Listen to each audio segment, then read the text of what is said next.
listening to Peterborough's community radio, Salam Radio. Salam Radio. 106.2.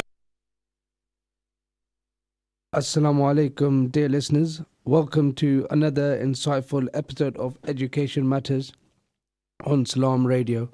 I'm your host, Mehtab, and I hope you had a good week. Unfortunately, today my co-host, Shamir, is unwell, and I hope you can all join in to make dua for good health. And inshallah, would like to see him back here next week. It is the time of the year where the students are back in school, the weather is changing, and unfortunately, it's very easy to pick up these colds and end up with being ill. But inshallah, we hope that Brother Shamir gets better and can join us next week. As you can probably hear, unfortunately, I'm too not 100%. But I have been obviously just carrying on, inshallah. Brother Shamir is, a lot worse than me, and why he's not here, inshallah. So, welcome back to another episode of Education Matters. Do please join us today. Today we're embarking on a profound exploration into the university experience, a journey that involves both students and parents.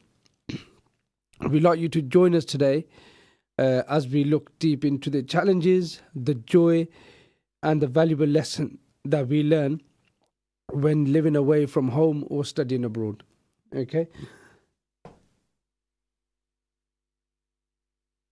And today you can obviously give us a call on 01733 602 133. That's 01733 602 133. Or you can give us text us in on 07411191062. Do please leave a comment on our live stream, and we are live streaming on Facebook, YouTube, Twitter, or Twitch.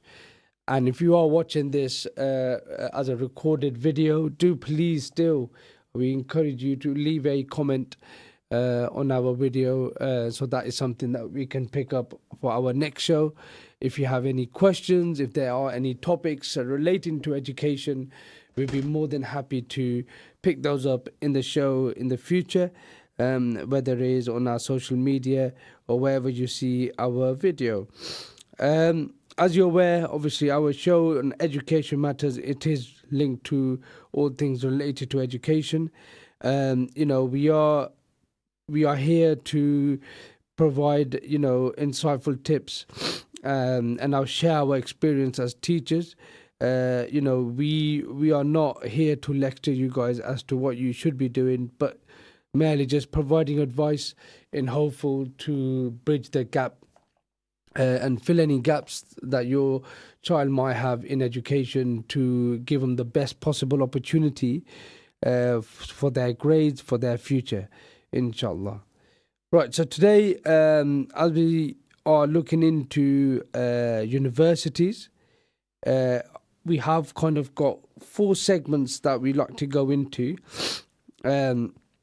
First, the university adventure begins, so we'll talk about what it's like, the first time walking into university. Then we'll get some parents' perspective, and hopefully you out there listening to our show can join in to let us know your perspective of your child perhaps living at home and going to university, and how they are managing that experience, or even a child that is living away from home or even abroad, and how are you settling in with that transition. How are we managing the communication, the safety of a child? I'm sure you'll be worried if they are miles and miles away from you, and all that will be discussed in our segment of parents' perspective. As you can imagine, moving from a school to university, there is a massive culture shift, and the students are having to adapt to the new lifestyle. In our third segment, hopefully we'll discuss that in more details of what to expect and what to start planning for, both as a parent and a student, as they go into the new life at university. It is all about balancing act you are going there for the academia needs. However, there are many other skills that you will be learning at the university. So it is important that you are balancing the two as you are, then graduating and then going into working life, that you are fully equipped, by balancing the two, the academics and the life skills that you will also be learning living away from home. I'd like to begin by sharing my own personal experience. Um, I went to university in Leicester, De Montfort. This was 2011, I think. Long time ago. Um, so I wasn't originally planning on going to De Montfort. The story was, when students are in school, whether it is sixth form, it will be in sixth form, probably start of year 12. There will be trips arranged by the teachers where they will take the students to different universities for them to see how the students are living there and to see the buildings, the experience of a student there. And there could be, at the start of year 12 or throughout the year. I still remember we went to Leicester, we went to University of Leicester for our, university tour. And it was a time where majority of the students were finished and have gone home because they finished slightly early. I can't remember exactly what the situation was. And then, it was really kind of, there wasn't a lot of students. It was really quiet. So it didn't give us the true feelings of, the university experience as a student. So I think it's important, yes, that, you're going with the school and you are there asking the right questions, doing the tour and looking at your campus. But at the same time, you are perhaps taking a trip down with your parent to see the university, to see some of the campuses, what area they are in, how far are the campuses from the accommodation, what facilities you may have in the surrounding area to keep you occupied, or things for you to do. I think it's important for yourself and for your parents to be aware of that before you make the choice of university. It is. So when we went, I think I was planning on going to university in Leeds, but then, alhamdulillah, I did better than what I thought in A level. And that's another thing that I would say on the day. If your results turn out to be a lot better than what you're expecting, or the other, whatever the situation is, there's also option of clearing. Just ring a university that you probably wanted to go to, or you had a change of heart, whatever it is. And that's what I did. And I got a place in De Montfort to do business management and finance. And that was a 3-year course. And, when it was a last minute decision, I already had an accommodation arranged in my previous university. And me and my friend, who also went to university in Leicester, we went there and, found an accommodation, and, me and him were sharing a flat, so on. So for me personally, living at home with family, with family that, as a Pakistani boy, I would say, we do get treated, I would say, like to say differently in a way, in a sense that we are loved, and there are a lot of things that are done for us out of love that, we probably appreciate later in life than we do at that time. And we may not be exposed to, not have the opportunity, or not probably just not do it when we are living at home, get involved in washing up, or putting the laundry away, or putting the washing away, and then anything else with the house things, ironing your clothes, for example, or making yourself breakfast, or any type of small cooking.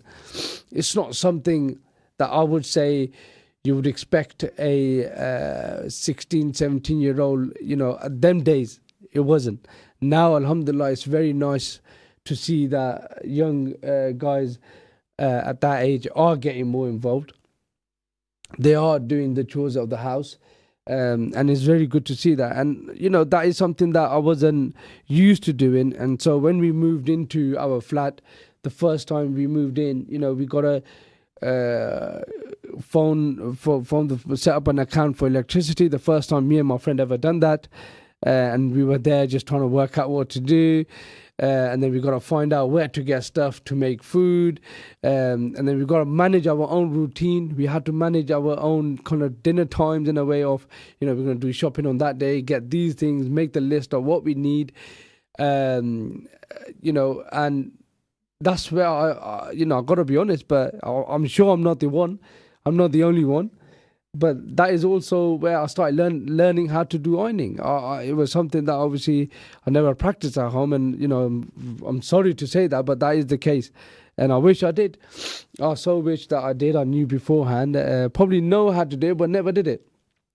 So those are the things you get to learn when you are in a university, having to have the extra responsibility of managing your life. And then all the things around your life, whether it's eating, going to sleep on time, waking up, going to university, managing your own finance. And then on top of that, you got the academic requirements of attending the lectures, which could be throughout the day. You could have one lecture in the morning, one in the afternoon. So, there is a lot going on, a lot of things going on. And I think it is important that you are prepared, you are ready, you are having those conversations with your parents beforehand. So, you're making the right choices, and hopefully, it becomes a very pleasant experience. My 3 years, I loved it a lot, to be honest. It was an opportunity for me to learn all these things that I should have been able to do in terms of, waking up, making sure that I manage my own routine in a way rather than told to go to school. I'll wake up myself and go to lectures. Manage obviously the shopping and making food. And then in terms of, bills that we have to sign up to and direct debits that we have to pay. I know it sounds so silly when I say it, but unfortunately at that time, I wasn't the only one. There's a lot of young lads who are, going through that. And I think as a parent and as a student now doing sixth form, it is important that you are doing your research. You are going to the complete university guide, looking at all the universities out there. And I believe it's still you get an option of 5 to apply for, and you are ranking them in terms of what will you be guaranteed, what the guaranteed place, and what in terms of if you don't get the grades, then there's a university that you also need to think about. If you don't get the grades, or if you get lower grades than you were expecting, then what university you are going to go to. So I think it's very important that you, as a student, know exactly what university you are applying to by going onto their website, looking at their requirements, visiting their campus, asking the ex-students that have already gone to the university, perhaps did a similar course, and knowing what's to come ahead. Because the last thing that you want to do is choose a course or a university in a city that you do not feel comfortable in, where you probably do not enjoy. And after a couple of months, maybe a year, you're making a call home and saying, I can't do this. And then you're having to perhaps change your course or start again in the next year. That could be very costly in a sense of,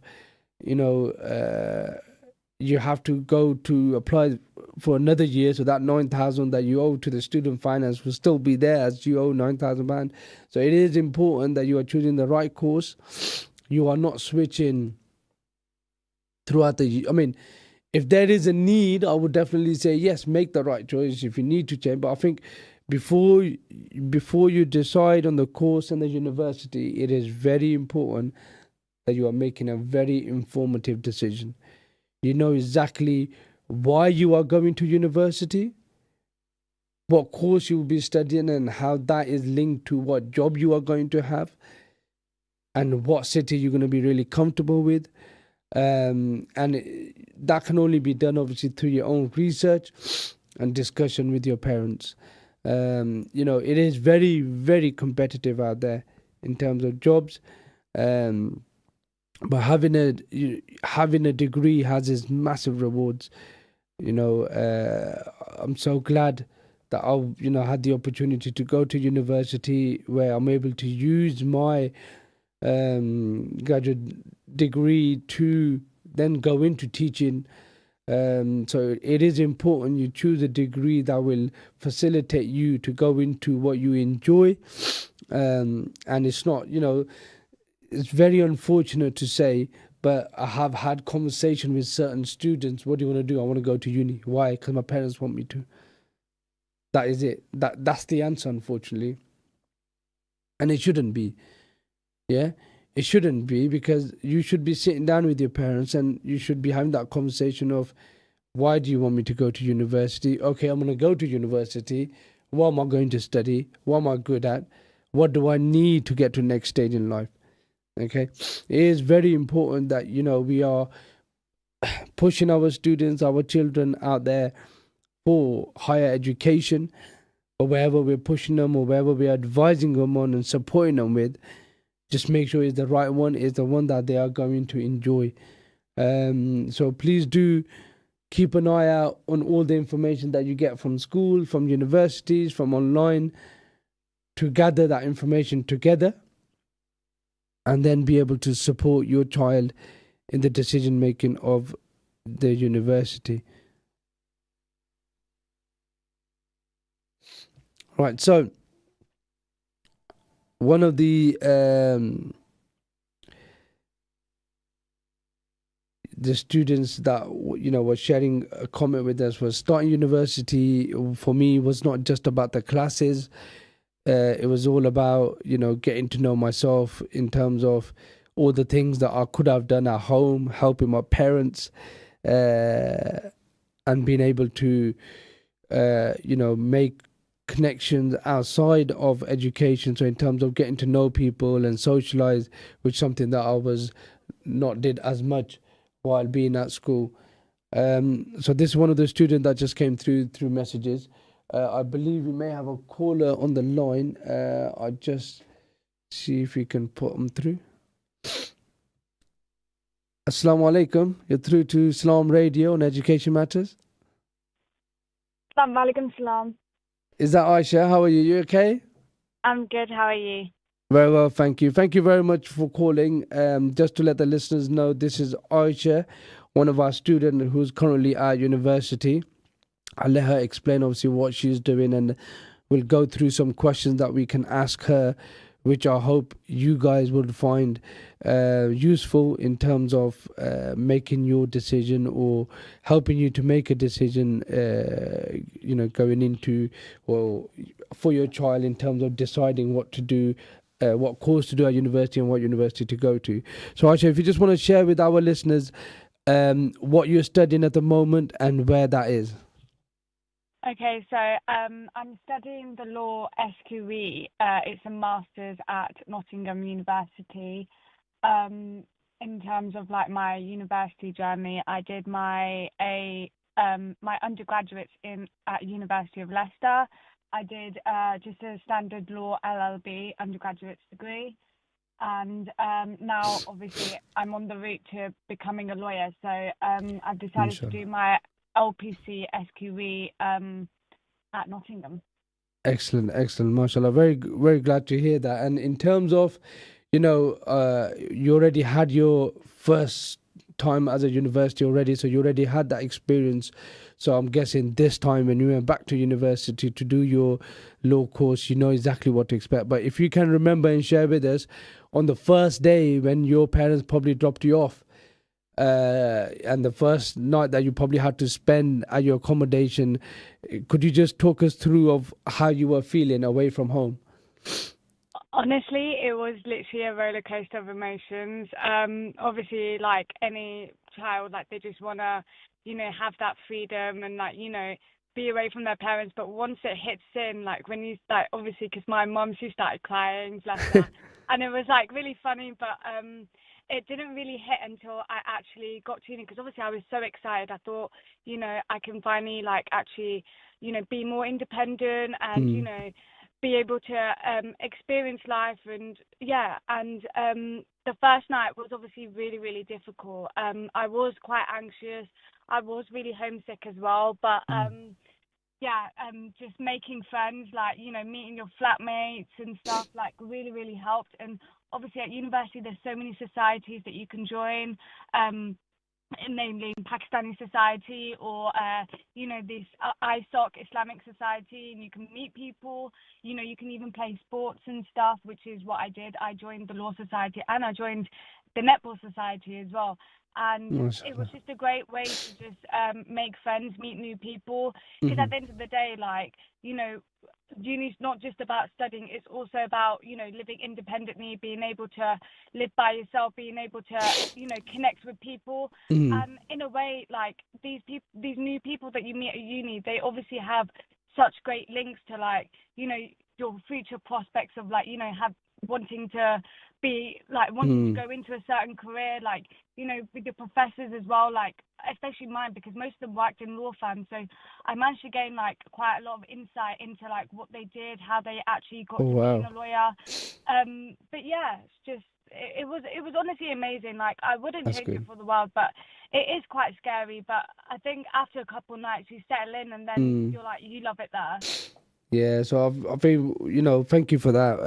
You know, mixture of emotions. You know, there's an excitement, but at the same time, you know, there's a time where you are going to be missing home as well. And you know, the fact that you mentioned about these societies and making sure you're going out there and meeting these people, as you mentioned, you learn a lot from them in terms of the links that they can provide and the experience that they can share. In terms of, you know, you mentioned as a student, so when you go there, how easy was it to know what societies are there and then to join these societies? So obviously, like, when you join university, they obviously send you emails and stuff, and a lot of the time on your first week you have this thing called induction week, where they basically just teach you about like what to expect in your course, what to expect at uni and stuff. And a lot of the time I know a lot of people use social media nowadays, and like on Instagram, if you follow like the university pages, like they will always post something, like, oh, come for meet and greet at like 5 p.m. Like, you can meet people that way. And yeah, and then that way the society's there as well, and you can just give them a follow on Instagram. You don't necessarily have to join it. You can just, you know, it's just a way to kind of connect with people, like, to know what's going on. You know, it's a way to just know what's going on around your university, so you're kind of connected with everything that's going on there. Yeah. You don't necessarily have to join the societies. It's just like if you just want an insight into what they, you know, do, like if it's something that you might be interested about, like, especially because I know it can be quite nerve-wracking, you know, putting yourself out there, being by yourself, because obviously you know no one. It's like you're kind of like a stranger in a completely different city, and it's obviously understandable. But the best way to do it is just meet people, friends of friends, like, you know, and eventually you'll settle down and you'll find the right people that, you know, you'll actually call your friends. You know, I would second that. The friends that I have made at university, you know, I ended up living with them for the next 2 years. They are still my very, very good friends, and we're all married now, and we go to each other's house, even though they live in different towns. We do make time for each other. One of them is moved to Dubai now as well, and when he's back as well, we tend to make time for each other. And then just want to say a big shout out to the GMU fam. That is, and you know, we do meet up, and they do become your lifelong friends. I just want to, you know, on our social media, one of the comment, brother, got my uni coming up in a bit. Uni coming up, I'm a bit nervous. Any tips? And I think, as Aisha just mentioned as well, some of the tips is, you know, you are not the only one. Everyone around you is probably feeling the same.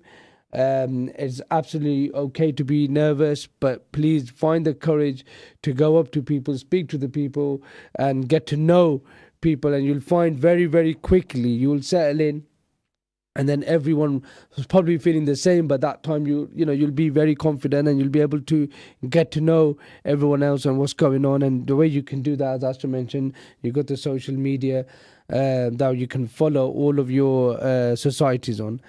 Aisha, thank you very much for getting involved and sharing your experience. It's been very insightful for our listeners, and I hope people out there do get involved. If you got any further questions, do please get in touch. And when we do our more insightful show on law, I hope to inshallah call you back onto our show to go more in depth in the course that you did. Thank you very much for your call, Aisha. Thank you. Bye. Nafis.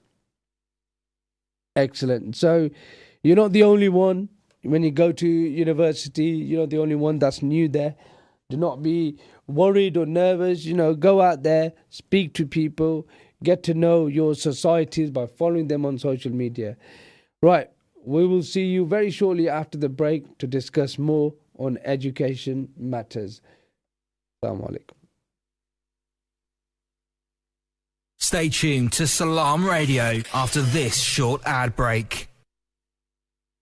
Discover peace of mind with Islamic wills from W&P Legal and Mariam Khan. Expertly tailored to respect Islamic principles and UK law, ensuring your legacy is honoured. We offer tax-efficient wills, probate, lasting power of attorney and more. Trust us for a culturally sensitive estate plan. Your legacy, our priority. Call W&P Legal now on 01778 252 301. Attention foodies! Discover a world of flavours at Pack Foods, the largest ethnic supermarket in Peterborough. Shop our vast selection of authentic ingredients from around the globe, including spices, marinated fish and meats, and exotic fruits at incredibly low prices. And the best part? We offer free parking. No more hunting for a spot. Come visit us today and explore the incredible range of flavours at Pack Foods, 232 Lincoln Road. Bite into something wonderfully tasty at Big Mouth, 349 Lincoln Road in Peterborough. Eating in for takeaway or delivery, Big Mouth now have a delicious new menu full of all your favourites. Crispy fried chicken, juicy smashed burgers, finger-licking peri-peri chicken, handmade pizzas, quality doner meat and so much more. So visit the family-friendly Big Mouth restaurant for fantastically fresh food. Call 01733 201020 or visit getbigmouthonline.com. Could you spare a few hours each month to provide support to people who are going through tough times? If so, Peterborough Samaritans are looking for volunteers who are empathetic and open-minded, and we'd love to hear from you. We run regular information sessions where you can find out more about what it means to volunteer for Samaritans. If you are at least 18 years of age and would like to know more, please email volunteer@peterboroughsamaritans.org. Fancy the true taste of Middle Eastern Kurdish food? Asia Restaurant gives you the unique fusion of flavours from Turkey, Iraq, Syria and Iran. Eat in at 5 Fitzwilliam Street, Peterborough, PE1 2RU. Or order through Just Eat, Uber Eats or order through our website, asiarestaurant.co.uk. Call us on 01733 562 530. Asia Restaurant, the true taste of the Middle East. Are you looking for a career where you can make a difference? At Cross Keys Homes, we work with our local communities to create opportunities that change lives. We're looking for enthusiastic, talented people to join our team, from apprenticeships to senior management positions. Cross Keys Homes can support your development while you enjoy great employee benefits. There are so many opportunities for you to shine. Apply to join the Cross Keys Homes team at crosskeyshomes.co.uk.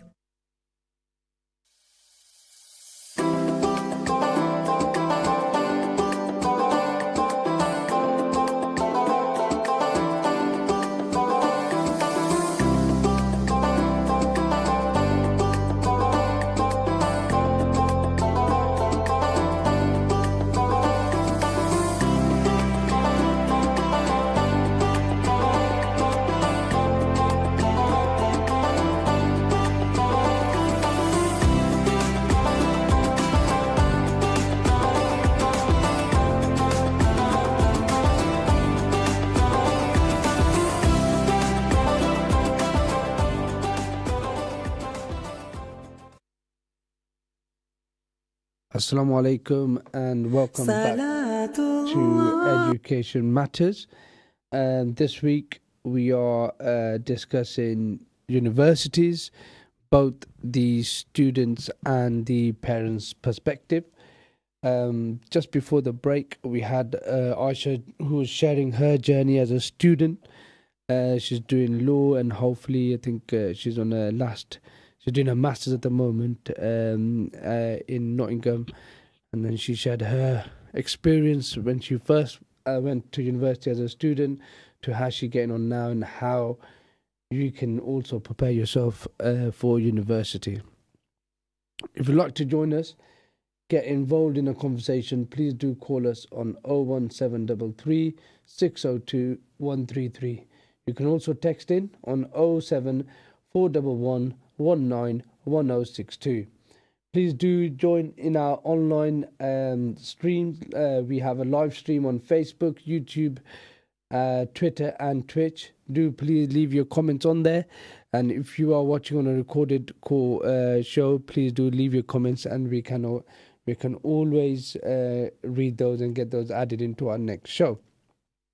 Moving on to the next segment of the show, we're going to transition into the parent perspective.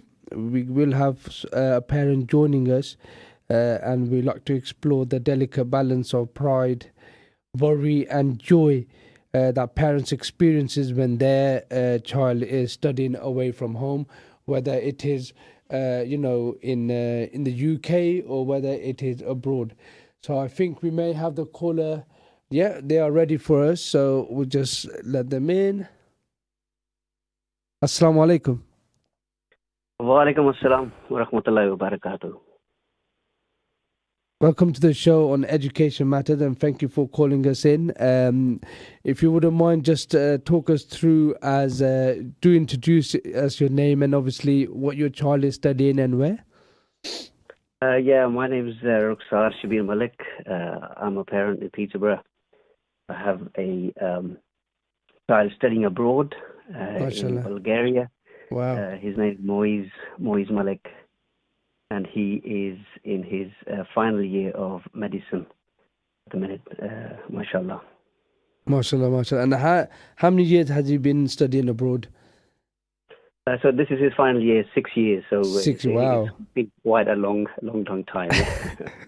Well, very, very long time. And is this your eldest child, right? Yes, it is, yes. It is. I mean, if you like to just, I know it's going to be a long time ago, but 6 years ago when he first went to Bulgaria on his first day, I don't know if you remember, if you like to just share, what were the feelings that you had, and, also if there was a lot of convincing to be done for Moise's mom as well, trying to convince them to let him go to Bulgaria, because I can imagine it would be very difficult.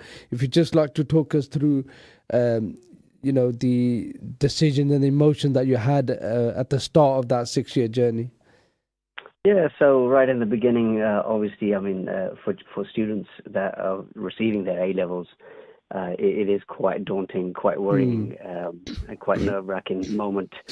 And if you don't get those grades, then, a lot of them are very disappointed. They can't get to where the university that they need to. Similarly for Moise, for my child, unfortunately at that time, he didn't quite make the grades that he needed to be able to study in this country, the UK.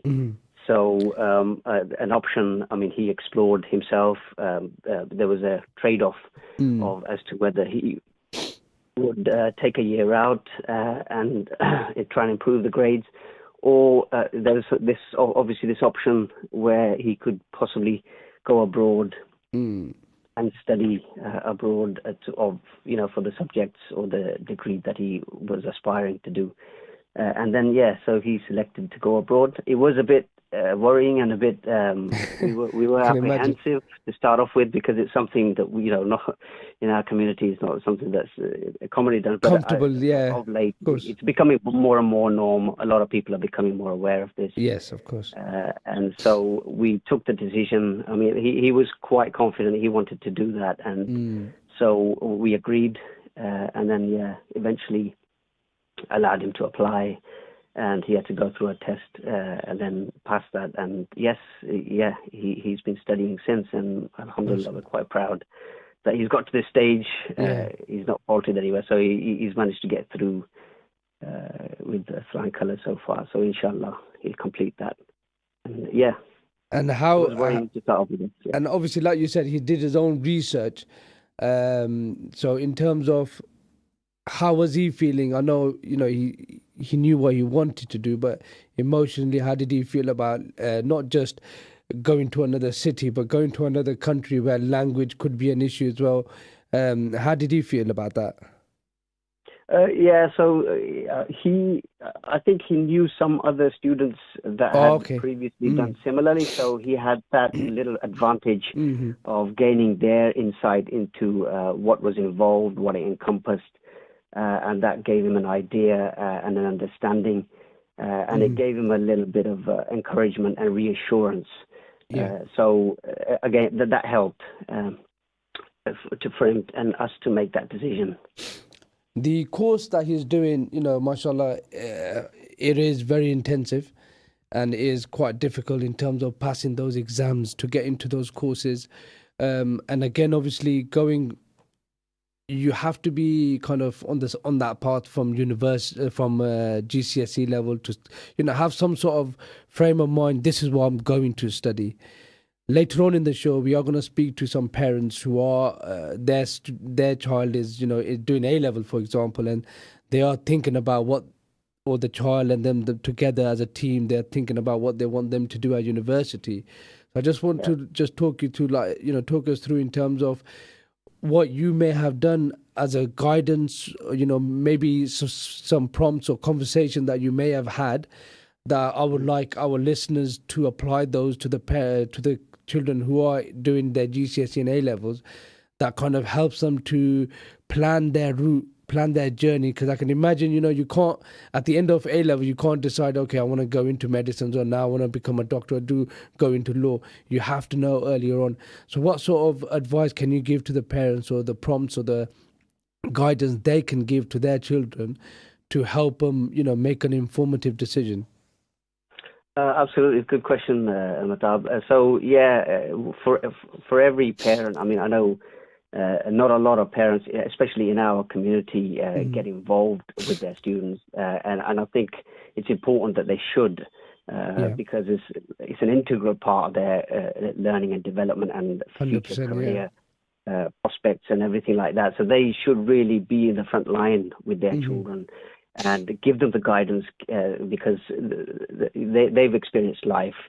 Yeah. Although they may not have studied, or they may not have gone to school, or anything like that, but at the end of the day, they've got life skills, which is a big thing, and that can help those children in terms of their future. So basically do the research, help them, listen to them, listen to what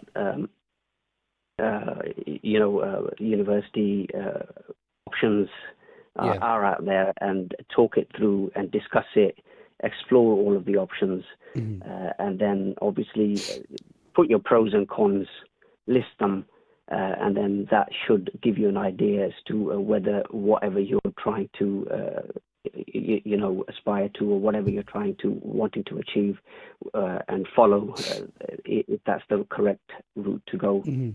So excellent. Thank you for that. Discussing is very important. Of course. No, I think, as you mentioned as well, it is becoming more and more common that we are, especially in our community, that parents are doing that now. The amount of parents that I'm speaking to now that know what their child wants to do and the route they want to take is a lot more than what it was when I started teaching, which is 5 years ago. So alhamdulillah, it is progressing, and I think conversation like this are something that we need to have more of, so we can spread the message and kind of make people aware of all of these things that needs to be done as a parent, and more and more little tasks to be done as a parent to help shape their child's future. Absolutely. As even locally, I mean, in terms of if we have someone living in Leicester, for example, going to university, I know when I was in university in Leicester, my mum would be calling me every day just to make sure. I woke up, I went to university, and I've ate, I've come home before dark, and all of those little worries that you would have as a parent. With your child obviously living in a different country, in terms of communication, how do you guys manage that? Yeah, so fortunately, he's not that far away. So the time difference is only 2 hours. Yeah. So in which case, it's easy for us to, call him as and when. I mean, we know that he's available, so we know what his kind of timetable is and when he's going to be free. And we do talk WhatsApp and on the phone. FaceTime, so we're able to talk to him. So it's as if he's not too far away. Very I know. easy. Yeah, I mean, Here now in the with UK, WhatsApp, yeah, you've got children. There are stones throw away. You can get in a car, and if there's an emergency or anything like this, you can go. But obviously, for us, it's a little bit difficult. But, I can imagine, of course.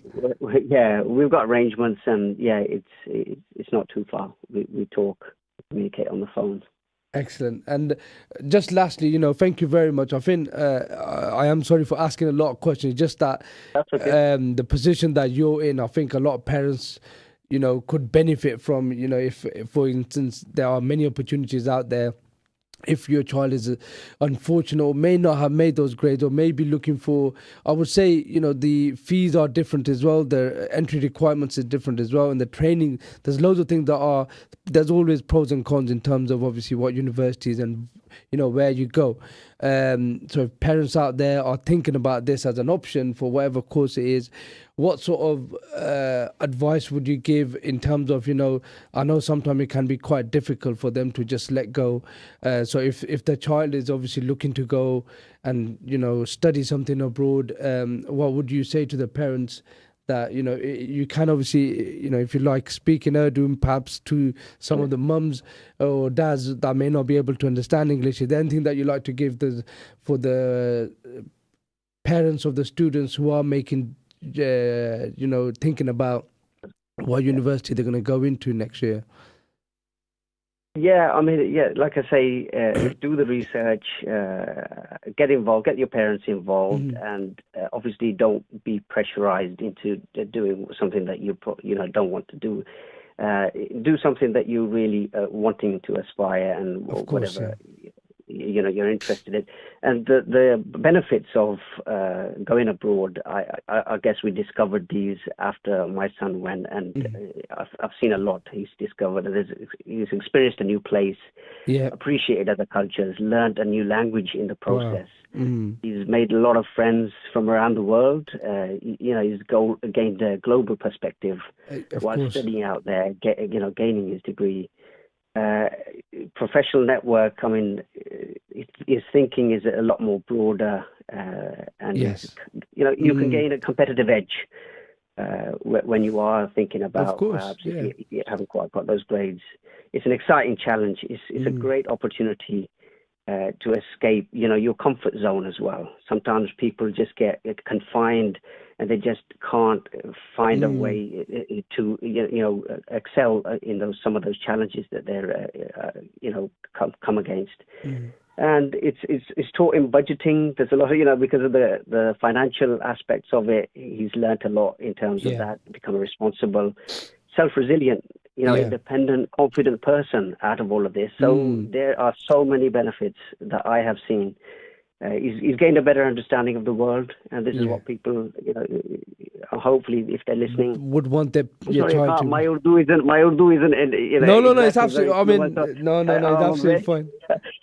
I'm hoping that they can, make out some of those things. So the only really cons about this is just the expensive. If they are able to afford it, just have a look at that. There's those language barriers and some of those cultural shocks, that we might not be accustomed to, but which is a good thing to learn. Of course, yes. So strive for what you want. Basically, that's my message. And some famous quotes. You probably nothing adventured, nothing attained. Somebody said. So of course. Just go out there and do what you want to do. Really. Brilliant. Thank you so much for that. I've, myself obviously learnt a lot. It is very good for you to obviously share that experience. Thank you so much for that, sharing that with parents, and hopefully that will be really helpful for both students who are looking to study abroad, but also parents as well. We're just going to have another caller who is now perhaps a couple of years before you. So in terms of looking to see what their child will go into. So I just want to say thank you again, inshallah. Thank you for Thank you for tuning having in. me on. Thank you. Really appreciate that. That right, that was Brother Ruxar just sharing the experience as a parent, and also some of the things that their child felt going to study abroad in Bulgaria.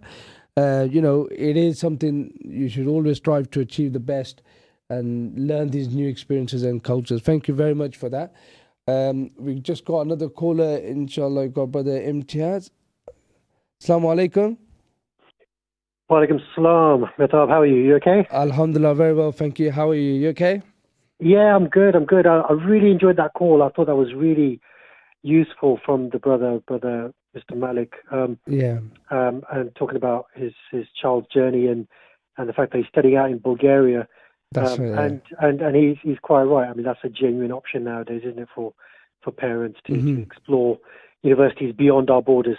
Of course. And I think that is the reason why myself and Brother Shamir wanted to kind of set this up, just to have this conversation and bring in people like yourself and Brother Ruxar, that they can share their journey. I think at the minute, I still feel like there's a lot of work to be done within our community, because we have very, very talented young minds who can do so well with the right guidance, and I think that's what we want to achieve, inshallah. If you wouldn't mind, just let us know in terms of you as a parent, and then what year your child might be in and what sort of situation you are in at the moment. Yeah, absolutely. So my eldest has just finished second year at university, and she's in her placement year. So some of your listeners will be aware that some university degrees, you can go in and do a 3-year degree or a 4-year master's, or 5 or 6 years if you're doing medicine or dentistry. But then there's some degrees, for example, she's doing engineering. They have a year in industry.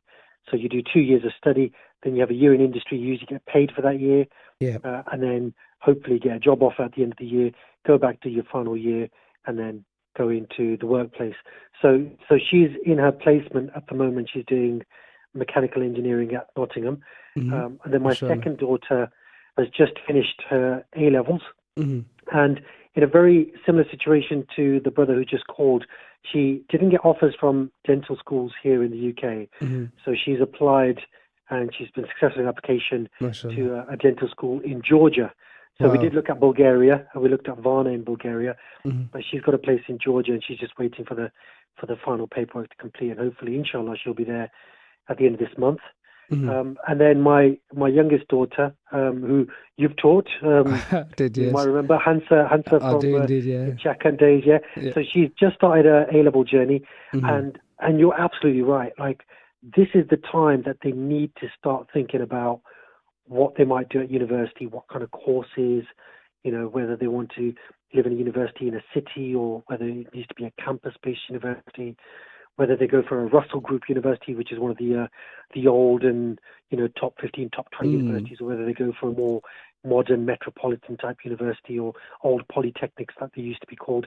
So all these kinds of conversations you need to start having with your children. And I would say, and I think the brother touched on it as well, some parents might not have that expertise, but what you said about, we've got talent within our community, and you should reach out. Like, if I was a parent that didn't know what was going on, and I had you in my network, I would tap you up and I would say, Mehtab, look, come round, come speak to my son, speak to my daughter, and just open up their perspective on what's out there and what's available. So definitely this is the right time to start thinking about it at the beginning of year 12.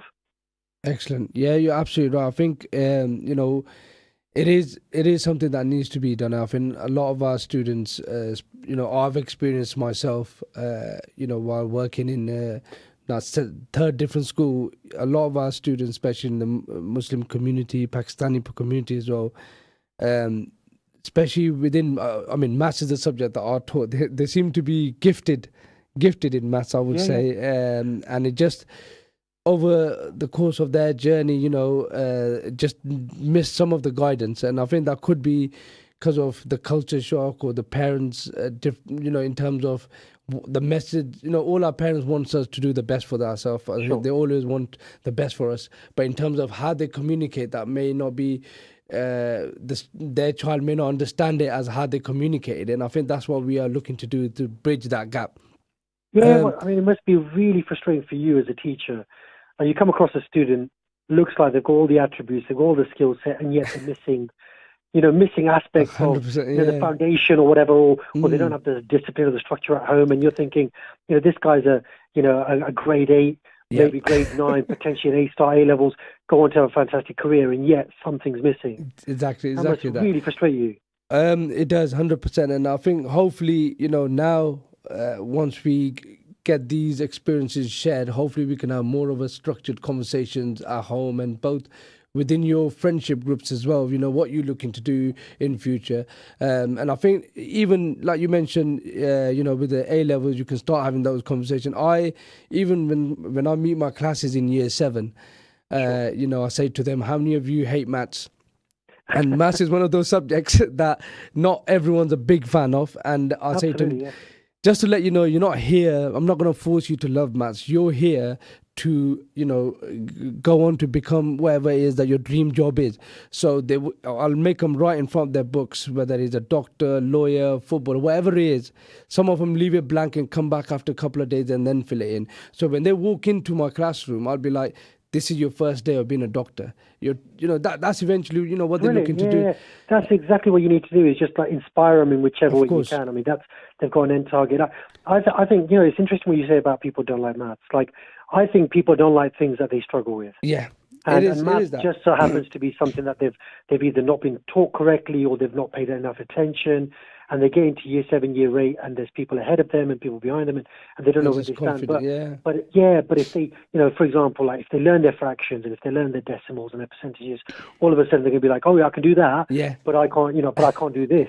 So I enjoy that part of maths, but I don't like this part of maths. So I think it's definitely I hate something I'm not good at, rather than I hate maths. Yeah, the subject. So yeah, of course.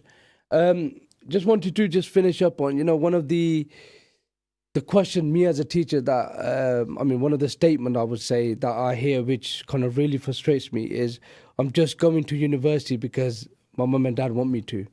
They just want a picture. I just wanted to see if you can just share your experience, perhaps to the parents, what they could do, to the students as well, to kind of change that sort of thinking. So look, there's parents out there who, with all due respect to them, they're not educated, right? They're not educated. A lot of our parents have come from Pakistan. A lot of our parents are, they might be born and raised here, but they didn't go on to university, so they haven't got an education, and they see, a child in a graduation uniform and the hat and the degree in their hand as being like the pinnacle of success. So they want that photo because that's a sign of success. And I think, in the absence of additional knowledge, I think that's enough. I think, children shouldn't get too worked up about their parents wanting that photo. Children should understand that their parents don't know, what it means, but what their parents do know is it's a sign of success and want you to be successful. So it's definitely not a negative. On the flip side, though, parents, and I hear this a lot, this might be motivated by the prestige in the community. My son's a graduate, my daughter's a graduate. But the other side is they want you to go to university so you can get a well-paid job. And I think even that's a very similar thing. But children won't complain about that because children want a well-paid job, right? That's what they aspire towards. But I feel like if you go and pursue education for the sake of education, if you genuinely have an interest, like we were talking about maths earlier, I've got a maths degree. I had no idea what I wanted to do. But I knew I enjoyed maths. So I went to university thinking I should be okay, I should be able to get a degree in maths. Little did I know it's one of the hardest degrees out there, but it didn't matter to me because I enjoyed it, right? So I went and did it. And I had no idea what profession I was going to go into. So I would genuinely encourage kids, like if they know what profession they want, like my daughter wants to be a dentist, do dentistry. If you know you want to go become a GP or a surgeon, go do medicine. If you want to practice law, go do law. I get all of those things, but if you don't know what you want to do, but you do know that what you want to do will require a degree, then get a degree. Absolutely, go to university, get a degree. But I wouldn't go to university to get a degree just to please my parents. It's got to be for yourself. Of course. You know, there's too many stories of kids that go to university Just for the sake of it. Yeah, of course. And then they acquire like 30, 40, 50,000 pounds of student debt. Yeah. And they fail their second year or third year, and they come back without a degree and with a £50,000 debt. Of course. And it's like that's not success for anyone. No, you're 100% right. You know, thank you very much for calling in and, you know, sharing your experience of your daughters and obviously you as a parent. I hope that was, you know, I really found it really kind of useful, some of the tips that you shared that I can share with other parents and students. Thank you so much for your call. Not a problem at all. Appreciate the call. Thanks. Thank you. Cheers. Bye. Right, so thank you very much for all our callers, Aisha, Brother Rukhsar, Brother Imtiaz, and for sharing your experience. I'd like to thank you for joining me on this extended journey as we looked into the university life. Whether you're a student embarking on this adventure or a parent supporting, remember that each experience is unique and valuable. Stay tuned for more episodes of Education Matter as we continue to explore the world of education. Until next time, Assalamu alaikum wa rahmatullahi wa barakatuh.